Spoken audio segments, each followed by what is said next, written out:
Guys আপনি দেখেন আমি এখন এটা মাখবো, বুঝছেন, পুরোটা মেখে দিব আর কি, পুরোটা ঢেলে দিব এইভাবে।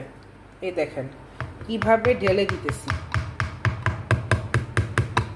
বাকিটাও ঢালবো।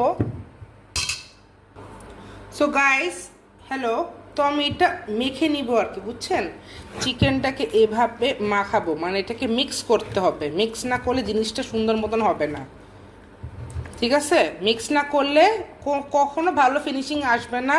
এটার সাথে একটু তেল দিয়ে নিব, যেহেতু এয়ার ফ্রায়ার মানে তেল ছাড়া চিকেন করা, তো বাঙালিরা তো তেল ছাড়া খেতে পারে না, সো তেল দিয়ে নিব। আপনার ছাড়া olive oil, coconut, extra virgin coconut অয়েলও মিক্স করতে পারেন। এটা দিয়ে নিব।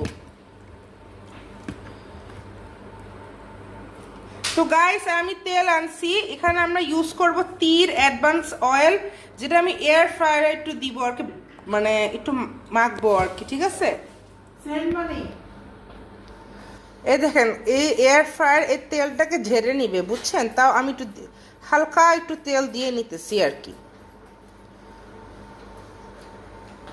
তারপর দেখেন এরপরে আমি এটা পুরাটা ঢেলে নিব, যত চিকেন আছে এয়ার ফ্রায়ারে ঢেলে নিব,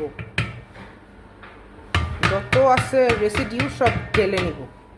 এই দেখেন কি সুন্দর হয়ে গেছে। তো এরপরে আমি এটা এখানে ঢুকাবো আর কি, এটা হচ্ছে আমার এয়ার ফ্রায়ার যেটা বের করছি জাস্ট। আর টেম্পারেচার এখানে দেওয়া আছে কতটুক সেট করতে হবে চিকেনের জন্য। Chicken leg maybe 25 minutes 180 degree সেলসিয়াসে সেট করাই আছে, তো সেট করে নিব আমি।